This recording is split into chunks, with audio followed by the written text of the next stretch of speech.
Glória a Deus. Obrigado. A paz do Senhor, meus irmãos.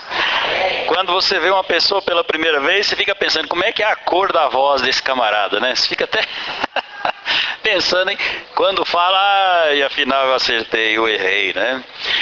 Glória a Deus pelo privilégio de estar nesta cidade pela primeira vez, como disse o pastor Marcelo.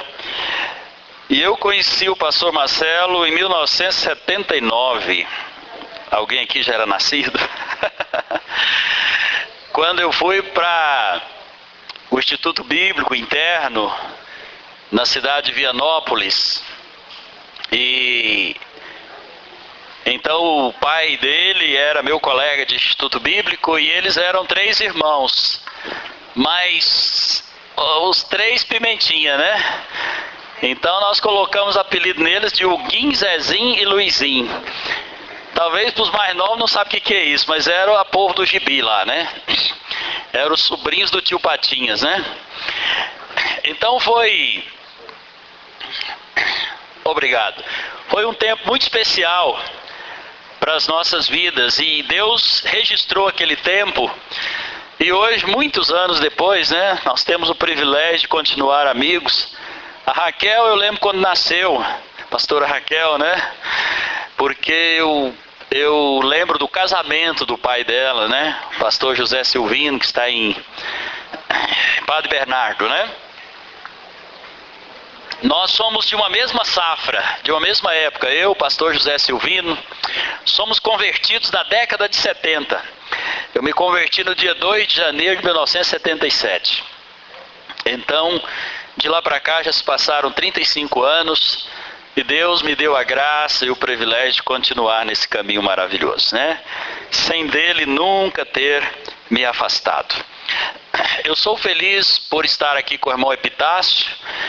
Pode ficar de pé, irmão Epitácio. Você é um discípulo nosso lá da Igreja Luz para os Povos de Vila Nova, em Goiânia.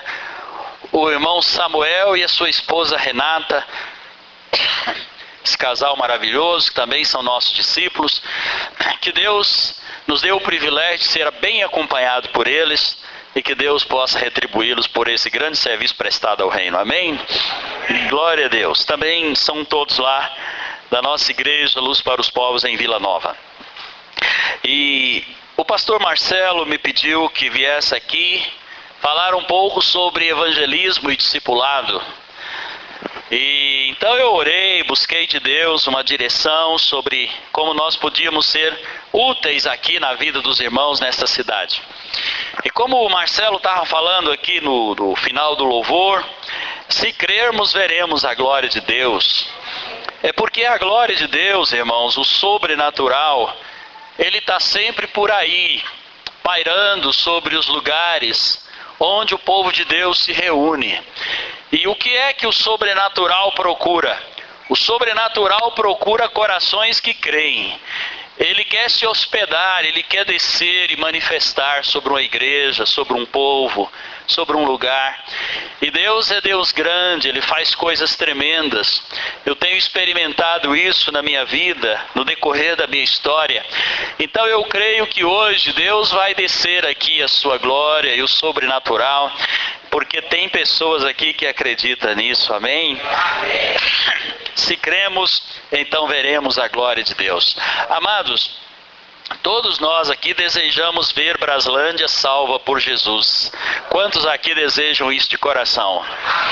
Aleluia! Quando você olha para esta cidade, você deve sentir uma grande compaixão, não é? Tantas pessoas cegas, vivendo uma vida de ignorância, até de uma certa religiosidade, mas de uma cegueira, não entendem o Evangelho, e outros mesmo entregues ao domínio dos vícios, a uma vida de perdição, de violência, de tristeza, de dores, de amargura, de revolta. Então é uma cidade que tem mais ou menos 70 mil habitantes, eu imagino, e provavelmente nem a metade ainda conhece Jesus, né? ou talvez até esteja longe disso, né? Então nós sentimos naturalmente uma compaixão pelo povo desta cidade. Vocês, como moradores desta cidade, estão incumbidos diante de Deus de serem um fator de diferença na história desta cidade. E eu quero pedir muita graça para Deus nesta noite, para que eu possa começar a falar deste assunto, porque ele é de extrema importância para a vida de um povo, para a vida de uma igreja. Estou à vontade, porque minha igreja também é de dois lados assim, né?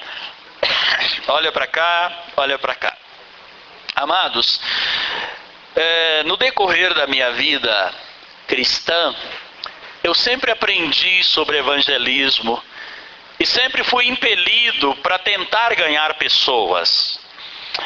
E uma coisa impressionante é que quando eu me converti em 77, aí nos anos 78, 79, eu liderei um projeto de evangelismo num bairro em Goiânia que se chama Jardim Novo Mundo.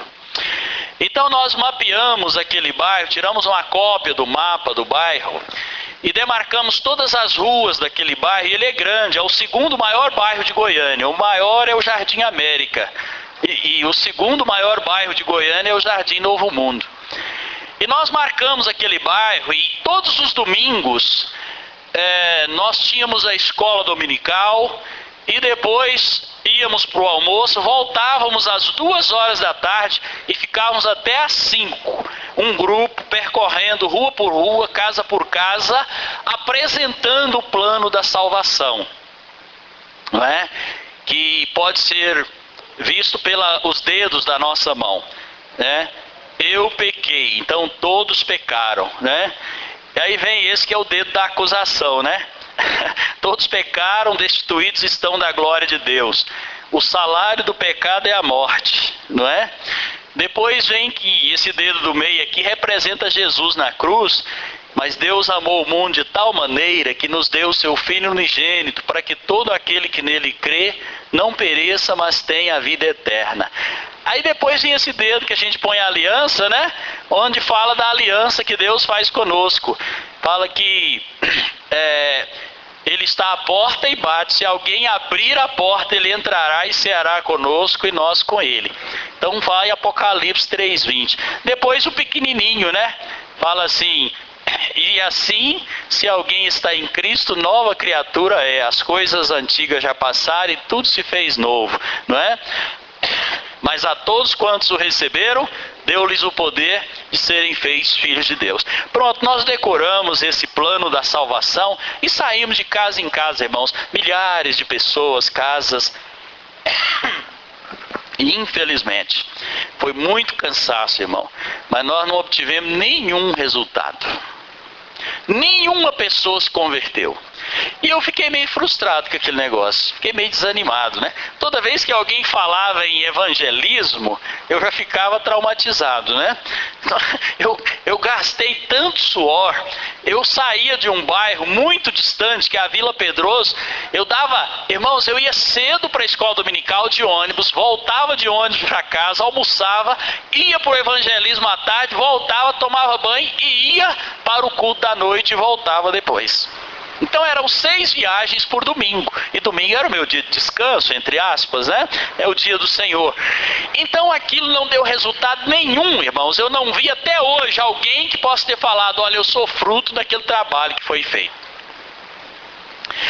Então o que é que acontece? Eu quero falar hoje, nesses dias que estamos aqui, sobre evangelismo de êxito.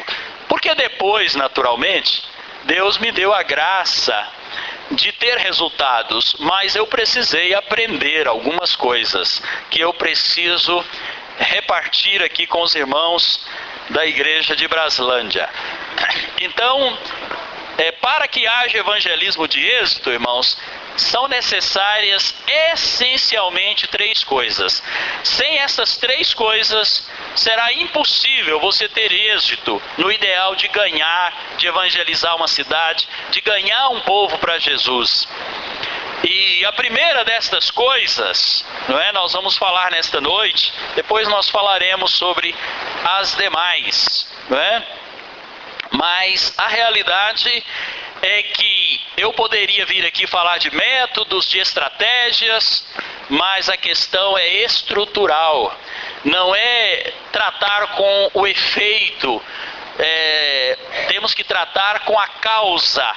Qual é a causa de um povo não se converter? Qual é a causa de um povo ser duro de coração? Qual é a causa de uma igreja ter dificuldade para romper, não é, num determinado lugar? Então nós queremos falar sobre isso, que durante a vida eu posso testificar para os irmãos que eu aprendi algumas coisas, e uma delas é que boa vontade e esforço não basta, não é? Então, muitas vezes nós estamos cheios de boa vontade, né? Nós estamos cheios de esforço, de dedicação. Isso é bom, é importante, mas isso não é tudo para ganhar um lugar para Jesus, para vencer a resistência de um lugar. Então, o tema de hoje é evangelismo com êxito pela conquista do mundo invisível, não é? Irmãos, se uma igreja quiser prosperar num bairro, numa cidade, ela precisa entender que existe um mundo espiritual do mal organizado sobre os ares desta cidade e que trabalha dia e noite para conservar esta cidade fora dos caminhos de Deus, para conservar as mentes bloqueadas para não entender a luz da verdade. Então esta é a primeira coisa que eu aprendi.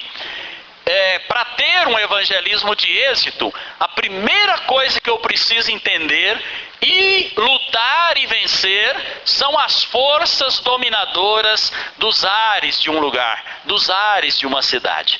Eu creio que os irmãos estão aqui cheios de fé e de expectativa de que esta igreja vai crescer muito, vai romper paredes, vai ganhar pelo menos 10% desta cidade.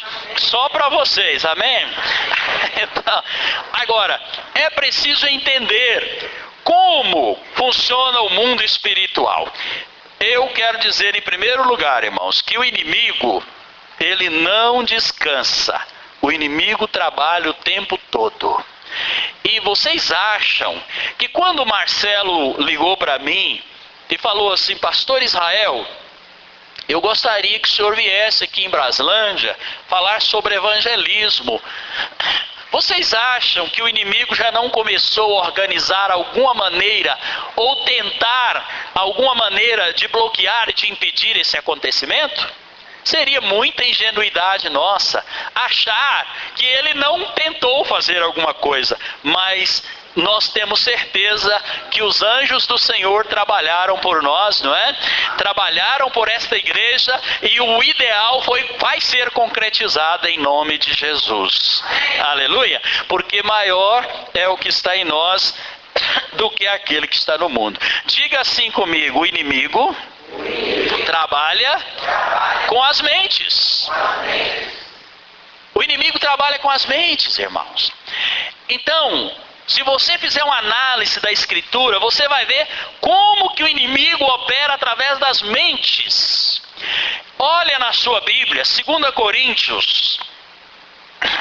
Nós vamos usar um pouquinho a palavra hoje. Eu peço que você tenha bom ânimo.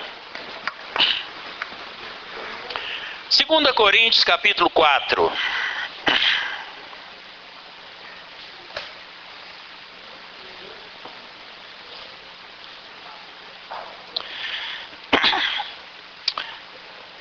Segunda Coríntios capítulo 4, no versículo 3 e 4.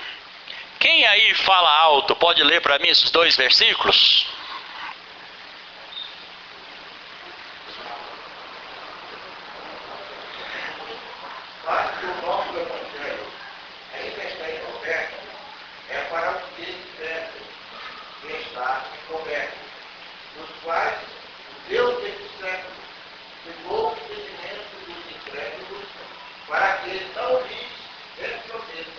A luz do Evangelho da glória de Cristo, o qual é a imagem Amém.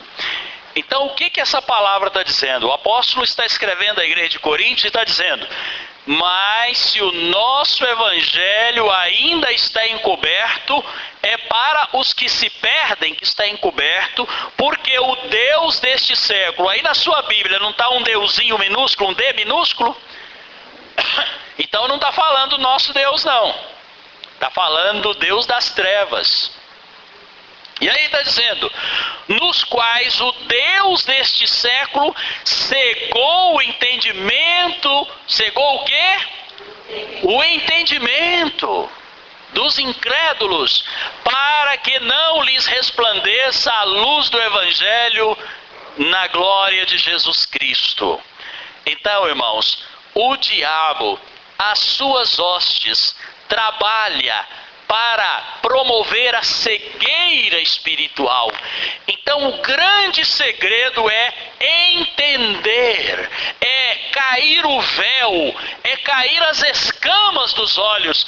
Isso é uma prisão de mente, e Jesus sabe que a igreja precisa atuar e quebrar essa resistência e lutar contra as armas do diabo e a força maligna que bloqueia as mentes das pessoas para impedir que elas entendam a luz do Evangelho. Eu fui enviado para Portugal em 2003, julho de 2003, para trabalhar na igreja e evangelizar o povo. Eu fui enviado pelo Ministério Luz para os Povos. Quando eu cheguei naquele lugar, irmãos, eu, minha família, a esposa, 4 filhos, Camila, Priscila, Jéssica e Gessé. Quando eu saí do avião, irmãos, que eu nunca tinha ido naquele lugar, nunca tinha saído da América do Sul, quando a porta do avião abriu e eu fui descendo, eu já senti, irmãos, onde é que eu estava. Eu já pude perceber que aquilo era um mundo de trevas. Aí eu fui estudar a nação, estudar o povo, e eu percebi que apenas de cada 1000 portugueses tem 7 que são convertidos ao Evangelho, não é? Então não dá nem 1%, é 0,7%. E eu comecei então buscando, querendo, eu saía na rua, ninguém pegava meus folhetos, e quando eu falava, eu gostaria de falar um pouco de Jesus para o senhor ou para a senhora, eu era escorraçado no meio da praça. Longe de mim tal coisa, vocês são malucos, né? Então, irmãos, eu falei: Jesus amado, que lugar que eu vim parar, que terrível é este lugar. Irmãos, o povo bloqueado, o povo bloqueado. Aí então, amados, eu resolvi, depois de um certo tempo, tentar, porque lá tem muitos bruxos, muita magia, por causa das colônias africanas que foram para Portugal. E tem o principal jornal de lá, se chama Correio da Manhã. Não sei se alguém aqui já morou lá, não é? Em Lisboa, coisa assim, não é? Então, o principal jornal se chama Correio da Manhã, e eu comprava aquele jornal e via que por dia, normalmente, tinha 40 anúncios de bruxos e mágicos, encantadores, e eles falavam que resolvia todos os problemas, que podia encomendar trabalhos para resolver problemas no amor, problemas financeiros e todo tipo de problema. Aí me veio uma ideia: não, eu também vou entrar aqui, vou pôr o anúncio da igreja, mas não vou pôr o nome da igreja. Aí eu pagava 16 euros por dia e punha um anúncio lá assim: precisa de ajuda sobrenatural, ligue-nos. E aí ligava, irmãos. Normalmente eles queriam saber quanto eu cobrava, qual guia que eu trabalhava, né? Queria saber se eu podia resolver problemas financeiros. porque ele queria separar um casal para ficar com a mulher do homem, ou porque ele queria buscar a esposa de volta que o outro lhe tomou, ou porque ele estava com a doença, uma enfermidade. Então, irmãos, surgiram muitas oportunidades e eu pude falar para aquelas pessoas que eu trabalhava com o maior guia que existe. Ninguém pode ser maior do que ele, que o nome dele é Yeshua HaMashiach.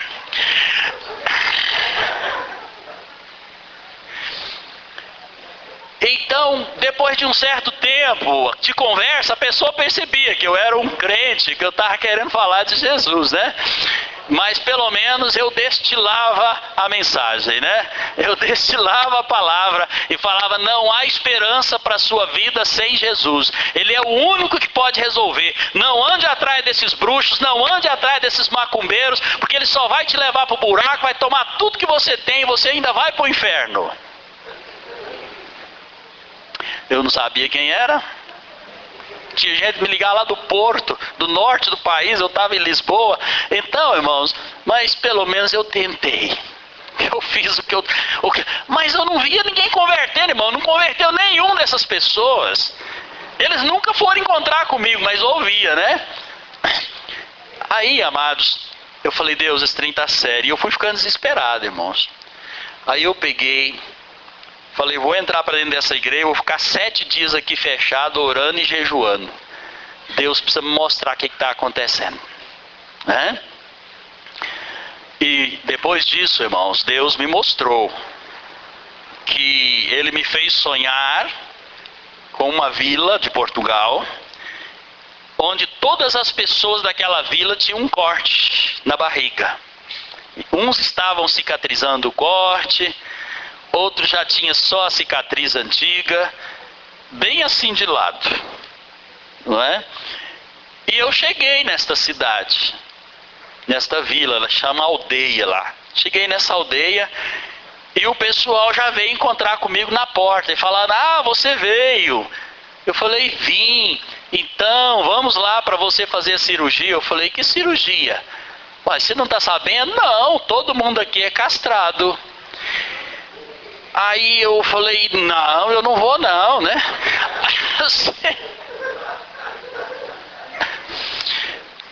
Aí, irmãos, eu lutei desesperadamente, mas eles me pegaram na marra, um monte de homem, eu esperneando assim, e dando socos e pontapés, desesperado, e eles me levando para uma porta onde era uma clínica, que todos tinham que fazer a cirurgia ali.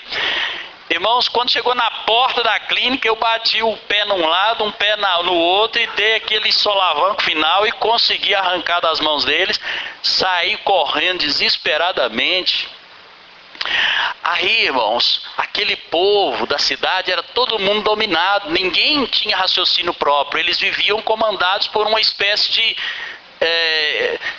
comando magnético, uma coisa assim.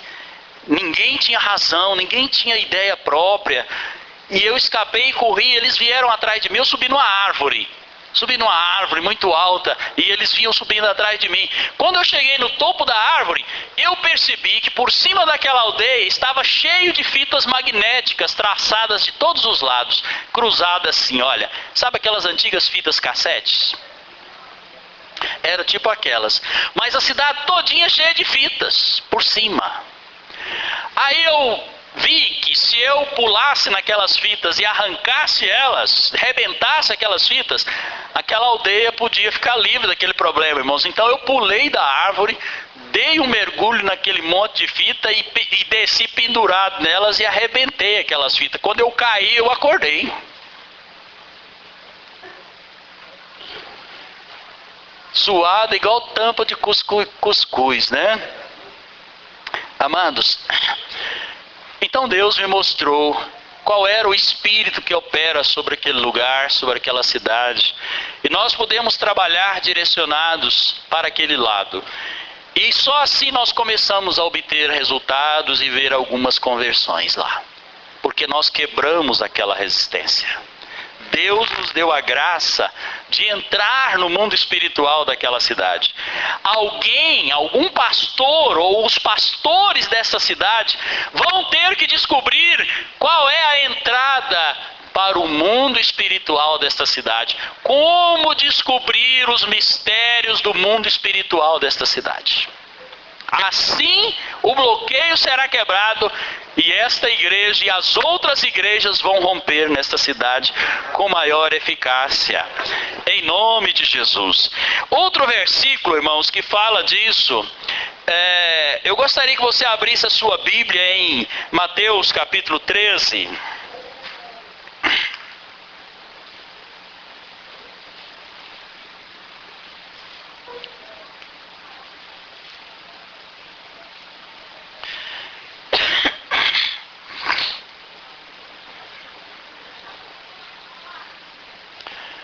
Mateus 13, irmãos, é o capítulo das parábolas, né? E aqui tem a parábola, no versículo 19, Jesus está explicando a parábola do semeador, falando que o semeador saiu a semear, e a semente cai em 3 terrenos, né? 4 terrenos diferentes. O terreno duro, que é à beira do caminho, depois o terreno rochoso, o terreno cheio de espinhos e o terreno bom. E ele, quando estava explicando, ele disse o que significa o terreno duro. Olha o versículo 19, 13 e 19. A todos os que ouvem a palavra do reino e não a compreendem, vem o maligno e arrebata o que foi semeado no coração. Este é o que foi semeado à beira do caminho. Olha, preste atenção. A todos os que ouvem a palavra do reino e não a compreendem. Quantos podem dizer mais alto? Não a compreendem. A questão, irmãos, é que o inimigo trabalha com as mentes, para bloquear as mentes. O que aquele sonho lá de Portugal me fez entender? As mentes estão bloqueadas. Há um certo magnetismo que bloqueia e torna as igrejas estéreis, porque aquela castração, não é? Representa a incapacidade de reproduzir. Então nós tivemos revelação daquilo. Então, o inimigo arrebata a semente do coração de quem ouve a palavra, mas a palavra não entrou no seu coração, porque ele é duro, porque ele não compreende a palavra. Sabe aquela pessoa que você está evangelizando? Ela não compreende a palavra. Há uma cegueira. Às vezes a gente fala assim, meu Deus, como é que uma pessoa pode se dobrar diante de uma estátua, beijar essa estátua, rezar por essa estátua, adorar essa estátua, mesmo lendo a Bíblia? É porque há um bloqueio, irmãos.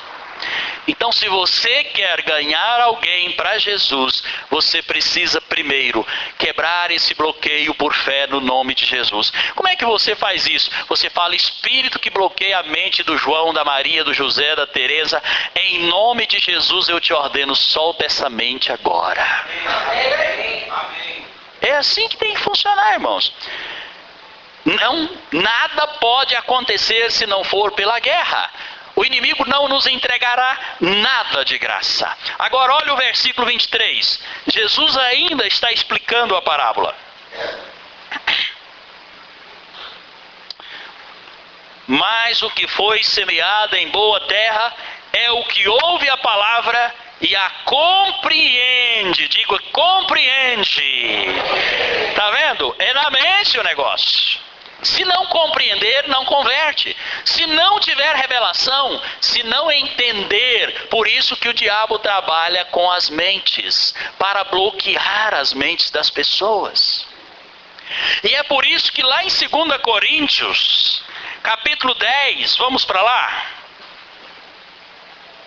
Como eu disse, você vai ter que procurar umas referências bíblicas hoje. Mas eu acho que você já está acostumado com isso, né? 2 Coríntios capítulo 10, versículo 3.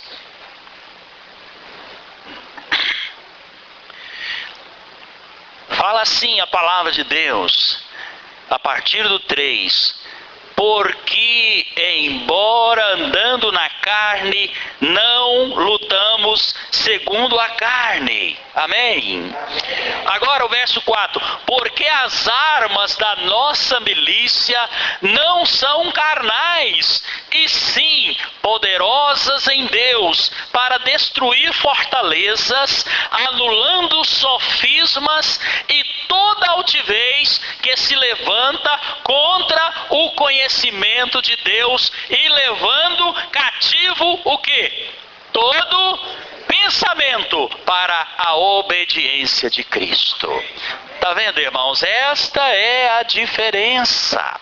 É que nós, como igreja, temos armas, e estas armas são poderosas em Deus para destruir fortalezas, anulando sofismas. O que é fortaleza? Fortalezas são conceitos definidos na vida das pessoas e elas não querem mudar de ideia, de jeito nenhum. Isso é uma fortaleza. Anulando sofismas. O que é sofisma? Fachada, engano. Anulando sofismas. E aí continua dizendo, e também no versículo 4, versículo 5, e toda altivez que se levanta contra o conhecimento de Deus. Aí já fala da batalha, da oposição que vem contra a igreja num lugar, tentando impedir que ela propague o evangelho. Mas aí diz que estas armas, elas são poderosas em Deus. As armas da igreja são poderosas em Deus para levar cativo todo pensamento para a obediência de Cristo. Irmãos, a igreja tem poder para libertar as mentes de uma cidade. A igreja tem poder para ordenar aos demônios que amarram as mentes, para que elas sejam libertas desta cegueira, para que a luz do evangelho resplandeça na vida dessas pessoas. Então isto é um aspecto do evangelismo. Não adianta a gente ir de porta em porta, não adianta a gente falar do plano da salvação, não adianta a gente ter boa vontade, a gente fazer aquilo que eu já falei para vocês. Aquilo é bom, mas depois que estas resistências são quebradas. Entende? E aí, amados, continuando em Romanos 3, versículo 10, abra lá. Os irmãos desculpem a tosse. Romanos 3, versículo 10.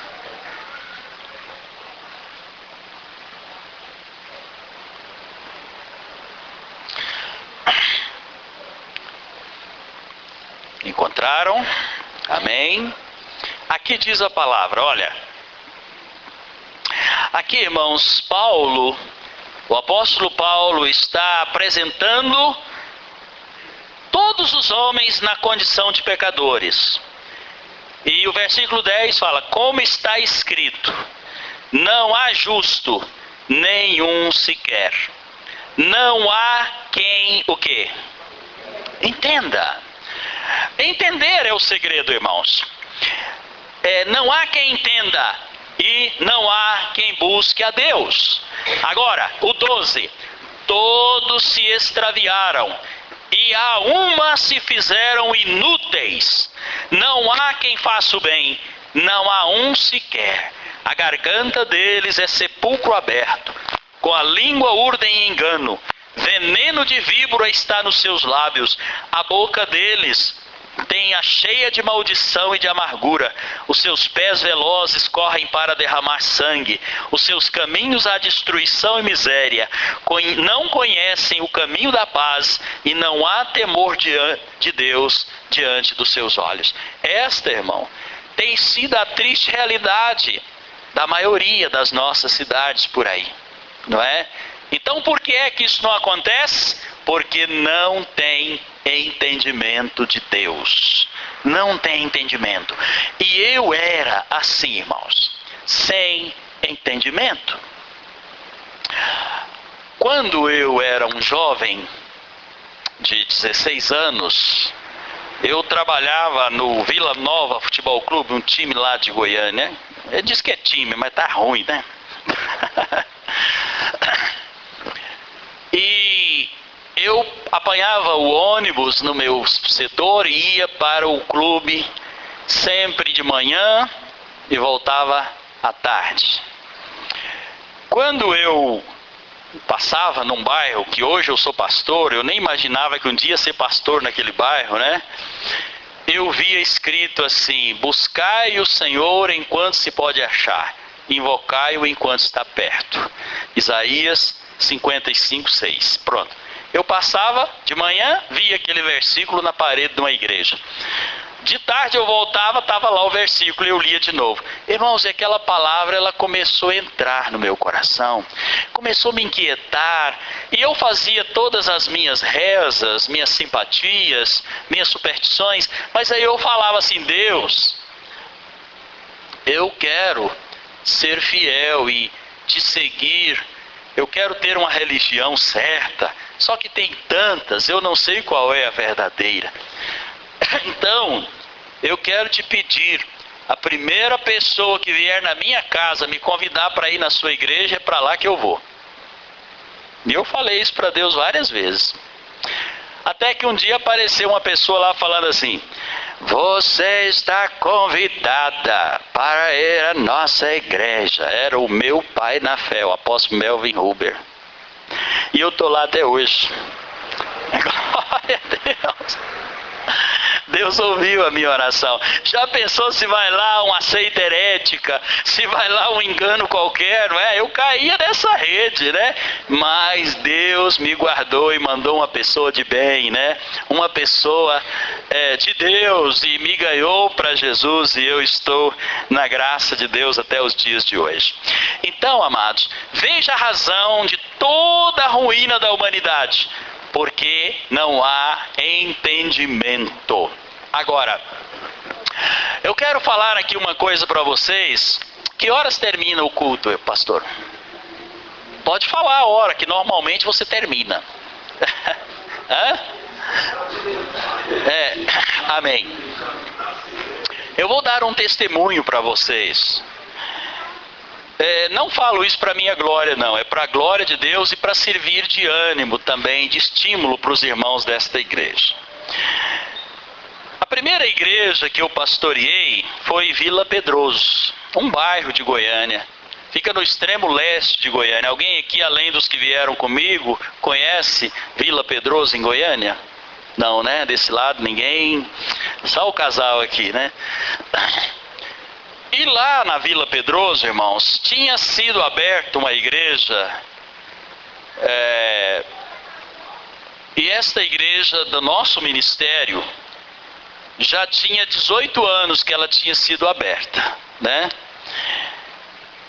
E já tinham passado por lá 9 pastores, uns poucos com tempo integral, mas a maioria trabalhava e cuidava da igreja.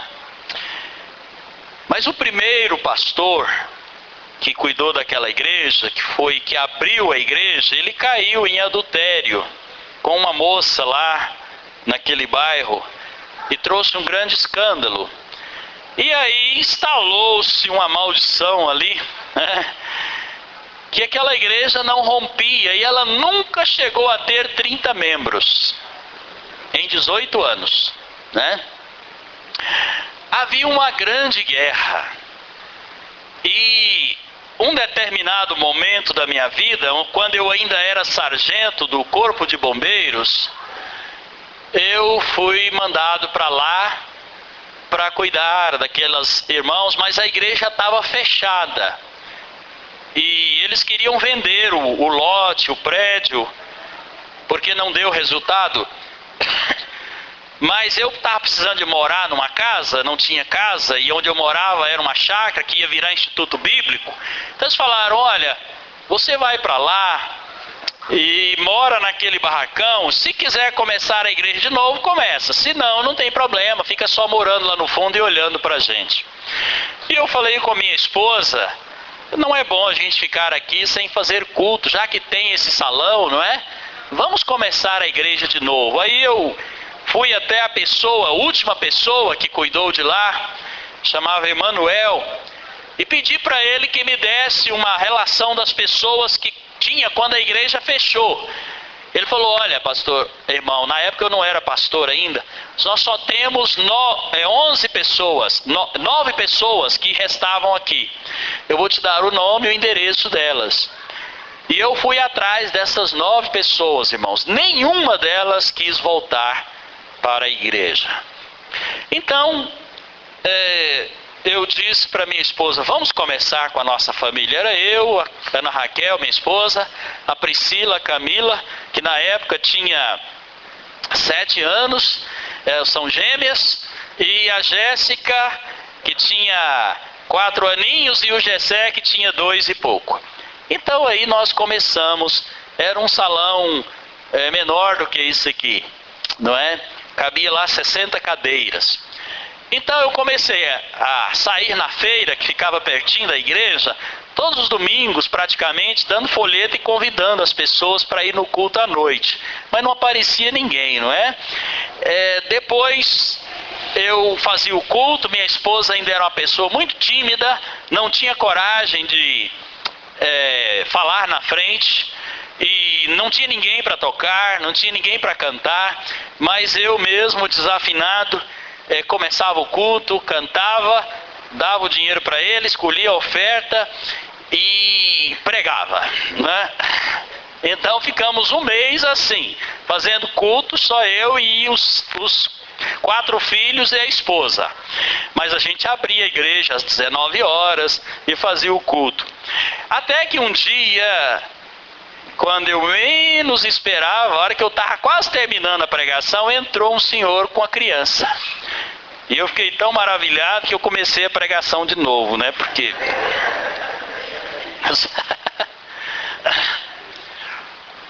Então, amados, Deus nos foi dando graça, e eu comecei a orar e buscar de Deus, Deus, por que essa igreja é assim? Por que essa igreja não rompe? Por que aqui esse bairro é uma miséria? Morre gente todo fim de semana. Às vezes morria 2, 3. E a maioria esfaqueado. Por que essa rua que atravessa o rio e sobe para cá morre tanta gente? Mas era um morticínio, irmãos. Uma mortandade. Ali onde a Madeireira Meia Ponte, o JR, quem está indo de Catalão para Goiânia, a hora que está chegando na cidade, tem uma ponte sobre o rio Meia Ponte e tem uma curva. Num dia só, caiu um caminhão, morreram 14 pessoas. E era direto, amigos meus morreram ali, pessoas do bairro que eu conhecia. Então era uma mortandade em frente à fábrica de móveis. E eu comecei a orar, irmãos, e começou a acontecer algumas coisas estranhas comigo. Preste atenção nisso. Eu estou falando isso aqui para a glória de Deus, irmãos, e para mostrar para os irmãos que o primeiro aspecto de um evangelismo de êxito é vencer a resistência no mundo espiritual. Amém? Eu comecei a ter sonhos horríveis. Quando eu ia, nos meus sonhos, passando em frente àquela madeireira, aquela fábrica de móveis que sobe para a Vila Pedroso, de Goiânia para a Vila Pedroso, em direção leste, tinha uns eucaliptos grandes em frente àquela fábrica e desciam vários espíritos malignos daqueles eucaliptos e me atacavam ali no meio da rua. E eu me enrolava todo, perdia a fala, não conseguia falar. Eu me esforçava tanto para falar, sai em nome de Jesus, mas aquilo só fazia... Até eu acordar e minha esposa assustada, o que está acontecendo? E isso se repetiu por várias vezes. Então eu comecei a entender as coisas, comecei a ligar as coisas. Aí num outro sonho, irmãos, eu estava indo de novo naquela direção, sempre a pé e à noite nos meus sonhos. E quando eu fui atravessar a ponte, irmãos, eu pensei comigo, aqui tem muito ladrão e eu não posso ir com essa máquina na mão. Eu estava com a máquina na mão, máquina de furar parede. Vou esconder essa máquina aqui no meio do mato e vou sozinho, sem nada na mão. Quando eu escondi aquela máquina debaixo da ponte, voltei para a rua em cima, que eu ia atravessar a ponte, alguém levantou do meu lado esquerdo, onde fica ali aquela Itambé, uma fábrica de laticínios, que não existia na época. Alguém levantou no meio do mato e falou: ei, você aí, espera aí que eu tenho uma proposta para te fazer. Eu parei com muito medo e ele veio para o meu lado. Quando ele estava perto de mim, eu percebi que ele não estava sozinho, tinha um bando com ele.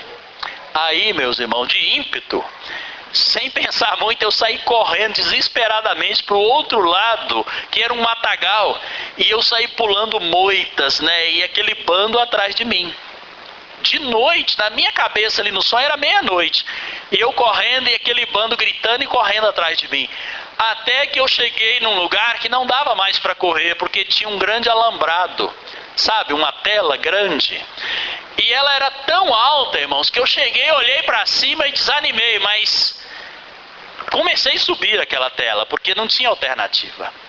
E eu subia e aquela tela balançava comigo, muito mole, e eles vieram atrás da tela também, até que eu cheguei no topo, e na minha cabeça que devia ter uns 30 metros de altura, porque era muito alto. Quando eu pus a barriga assim em cima, pulei para o outro lado, eu fiquei frente a frente com o chefe deles. Eles muito cansados, e eu também. Minhas mãos doendo de segurar nos arames, os pés, e eles muito ofegantes.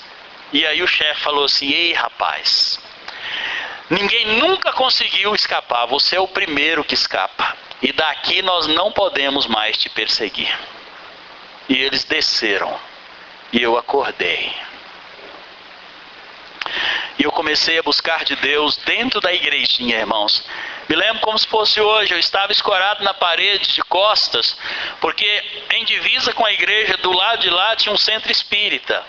E no fundo era divisa com a igreja católica, então o lote ficava rodeado, né? Então eu comecei a orar e sempre que eu chegava do quartel, eu jantava durante a semana, entrava para dentro da igreja e começava a clamar a Deus. Então Deus falou para mim assim: sabe como você sente aquela voz falando no seu ouvido? Parece que tem alguém soprando no seu ouvido. Falou: meu filho, aquela tela é o limite que o diabo colocou para a minha igreja nessa região. Ninguém nunca conseguiu romper, mas eu vou te usar e você vai romper esse limite. E depois de você, outros virão atrás de ti. Oh yes! Aí eu fiquei valente. Aí eu entendi as coisas, o mundo espiritual foi desvendado, começou a ser desvendado, eu comecei a entender o que eu estava fazendo. E eu continuei orando, irmãos. E Deus me levou a ter uma visão noturna. Visão noturna. É aquilo que parece que você está dormindo, mas você está acordado. E eu estava dentro da igreja, numa mesa grande que tinha assim. Você crê nessas coisas, irmãos? Vocês acreditam nessas revelações? Eu estava orando de joelho em cima daquela mesa. É uma mesa baixa, onde as crianças faziam tarefas, como se fosse um grande madeirite assim. E eu tinha a Bíblia aberta em cima da mesa, estava ajoelhado com o rosto em cima da Bíblia. De repente, a porta do fundo abriu, irmãos. Escutei o barulho da fechadura, da dobradiça. Eu olhei, irmãos. Entrou um cara. Vocês conhecem o Arnold Schwarzenegger? Daquele modelo, nos tempos bons. Irmãos, sem camisa, só com short, descalço, cabelo curtinho e amarelo. E ele fez questão de mostrar os bíceps. Quando abriu a porta que eu vi, eu só levantei, eu estava de joelho, levantei e falei: em nome de Jesus, sai daqui. Ele falou assim: você pensa que eu estou sozinho? E acenou, irmãos, e entrou um outro, forte, igual ele, mas todo vermelho. Pensa assim, tudo vermelho, o olho, o cabelo, a pele, tudo vermelho. Cabelo grande, vermelho, musculoso, e chegou e emparelhou com ele, ficou os dois. Ele acenou de novo e entrou um outro. Esse outro, irmãos, quem aqui já assistiu o Predador? Vocês assistiram o Predador? Eu assisti, mas eu não conhecia esse filme. Foi antes desse filme ser lançado, irmãos. Exatamente aquele monstro que aparece no final do filme O Predador. Vocês acham que esses caras que fazem filme aí não são dirigidos pelo diabo? Irmãos, exatamente aquele monstro. Saía tipo uns dedos da nuca dele, encontrava aqui na testa, aquela coisa mais horrorosa.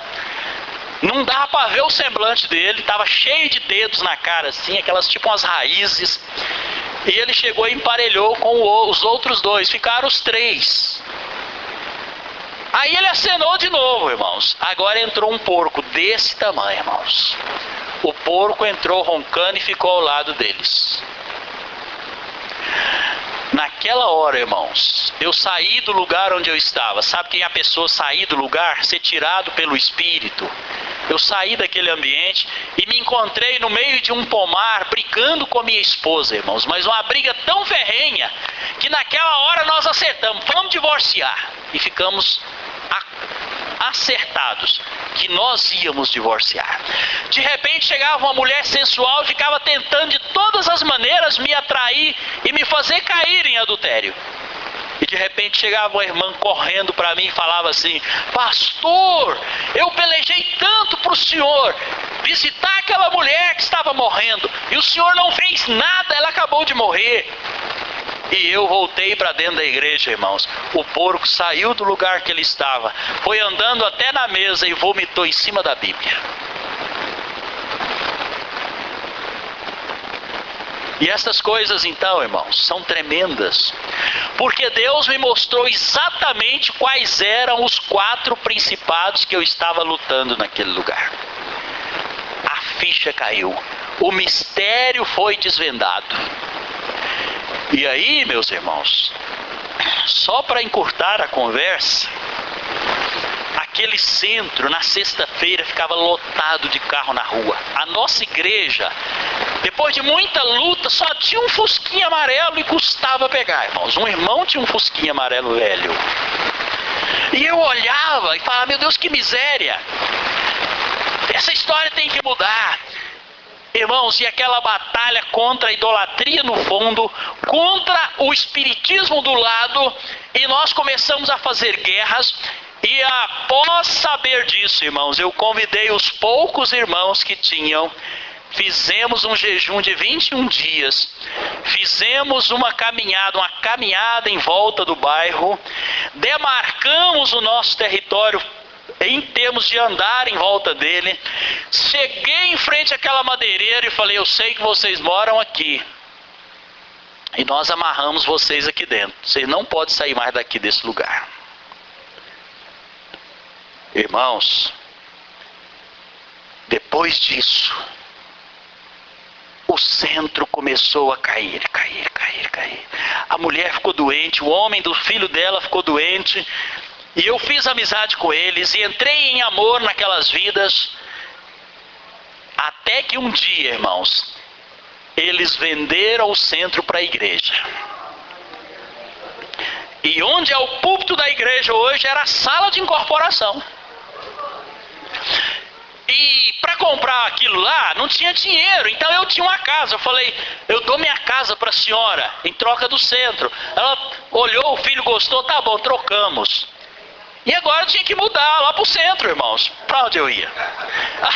Agora, no primeira noite, irmãos, quando nós organizamos a mudança, eu tive que pôr minha cama na sala de incorporação, porque ela era uma viúva, morava só, e o quarto dela pequenininho. Eu pus a cama lá na sala de incorporação, não tinha um lugar para você pôr o dedo, não tinha vela derretida, irmãos. Só vela derretida. E o altarzinho que era onde ficava o guia deles lá. Aí a primeira coisa que eu fiz, arranquei o altar, joguei fora. Irmãos, sempre acompanhado por alguns irmãos me cobrindo de oração. Aí nós arrumamos a cama, irmãos. E tal, arruma uma coisa, arruma outra. Teve uma hora daquelas, antes de dormir, que eu abri a porta do quarto. O que estava em cima da cama? Um cachorro preto desse tamanho, irmãos. Só que ele vazou pela parede. Quando eu abri a porta, ele zap pela parede. Passou dentro da parede assim, irmãos, ó. E eu fico calado. Se eu falo isso para meus filhos e minha esposa, eu ia ter que mudar de novo na hora, né? E foi aquela batalha, irmãos. Mas Deus é grande. A dona do centro converteu, foi batizada, vendeu o centro para a igreja. A grande maioria dos jovens da igreja católica começaram a vir para a nossa igreja. E a igreja começou a romper, irmãos. Incrível. Eu pelejava para alguém ir na igreja, não ia agora. Tocava a campainha, eu saí lá fora. O senhor que é o pastor? Como é que eu faço para fazer parte dessa igreja? Meu Deus. Os ares foram liberados. O mundo espiritual foi vencido. Depois o filho da dona do centro começou a ir na igreja. E numa daquelas tardes que ele ia na minha casa, nós começamos a falar das coisas do mundo espiritual. E eu falei assim: olha, Altair, você sabia que o mundo espiritual tem uma organização? Ele falou: eu sei. Aí eu falei: você sabia que nessa região tem um principado que tenta governar essa região no mundo das trevas? Ele falou: eu sei. Eu falei: você sabe onde ele mora? Ele falou: eu sei, mas eu quero ver se você sabe. Ele falou para mim. Aí eu falei assim: eu também sei. Ele mora lá na fábrica de móveis, no JR. Ele quase caiu de costa. Falou: mãe, vem cá. Olha o que ele está falando. Pediu para me repetir. Eu falei. Eles ficaram pasmos. Como é que o senhor sabe disso? Eu falei: porque o Espírito Santo me revelou. Agora eu perguntei para ele: como é que você sabe disso? Ele falou: porque um dia ele desceu lá no centro. Ele quebrou tudo. E ele falou: eu moro na fábrica JR, Industrial de Móveis. De lá ninguém me tira. E lá eu só como carne fresca. E amanhã cedinho vocês vão ter notícia minha. E no outro dia, irmãos, antes das 6 da manhã, teve uma batida lá que parece que morreram 5 em frente ao portão. Vocês estão vendo como que o mundo espiritual é uma realidade, irmãos? E aí, irmãos, para a glória de Deus, aquela igreja rompeu. E começamos a quebrar a parede, e multiplica para lá, e aumenta para cá. E quando eu fui para Portugal, já tinha lá centenas de pessoas. E já era a maior igreja da região. E até hoje, para a glória de Deus, é a maior igreja da região. A palavra de Deus cumpriu, tem mais de 1000 pessoas. E ela rompeu, é uma igreja modelo para a glória de Deus. E hoje muitas outras igrejas estão indo no mesmo caminho, estão rompendo e estão crescendo também. Aleluia! Eu estou falando isso para a glória de Deus, para que os irmãos entendam o que se passa nos ares de uma cidade, o que se passa nos ares de uma região, como funciona o mundo espiritual de uma cidade. Não adianta ter boa vontade, não adianta ter métodos, não adianta copiar estratégias. Nós precisamos entrar no mundo espiritual de uma cidade. Deus precisa revelar para o pastor Marcelo, para a pastora Raquel, ou para outro pastor desta cidade, como entra no mistério desta cidade, como opera o mistério das trevas sobre esta cidade. E esta igreja, e as igrejas evangélicas desta cidade, precisa subjugar este império, irmãos. Precisa. Então eu quero, só para encerrar, irmãos, a palavra desta noite, dizer para vocês como foi que Davi conquistou Jerusalém. Alguém se lembra?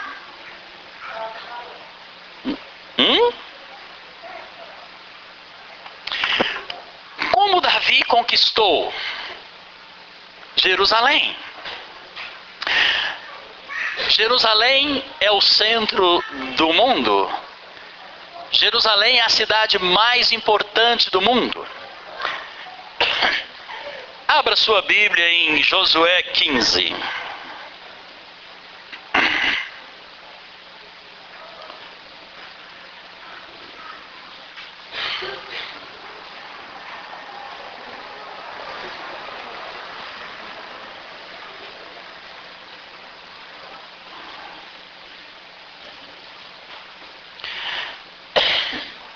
Verso 63, o último versículo de Josué 15. Não, todos acharam? Não puderam, porém, os filhos de Judá expulsar quem? Os jebuseus que habitavam onde? Jerusalém. Assim habitaram os jebuseus com os filhos de Judá em Jerusalém até o dia de hoje. Por quê, irmãos? Jerusalém era uma fortaleza. Humanamente era impossível alguém entrar naquela cidade, não é? Não tinha como. Os jebuseus, e essa palavra jebuseus significa mais ou menos povo que domina. Eles até mudaram o nome de Jerusalém para Jebus, e essa palavra significa lugar dominado. Eles continuaram. O povo de Israel entrou, tomou posse da terra, expulsaram o povo da terra, mas os jebuseus eles nunca puderam expulsar. Os jebuseus representa o domínio do mundo espiritual sobre uma cidade. Mas passou o período dos juízes, irmãos, que foram muitos anos, se eu não me engano, cerca de 400 anos. Tantos juízes passaram sobre Israel, ninguém conseguiu expulsar os jebuseus. Depois entrou Saul no primeiro reinado, passou todos os seus anos de rei, não conseguiu expulsar os jebuseus. Até que veio um dia Davi, e Jerusalém era a cidade que Davi amava, e ele, como pastor de ovelhas nos campos, devia olhar para aquelas muralhas, que Belém ficava pertinho de Jerusalém, Davi era de Belém, e ele devia pensar: um dia eu vou ser rei, porque eu já fui ungido por Samuel, e o dia que eu for rei, eu vou entrar naquela cidade, eu vou tirar os jebuseus de lá, e eu vou tornar aquela cidade a cidade do grande rei.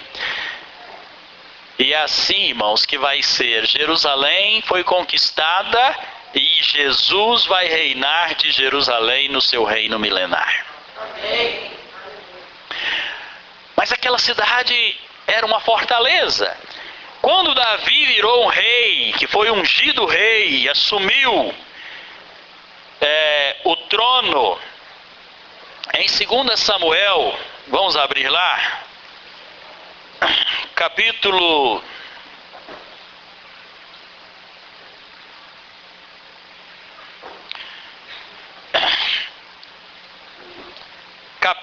5.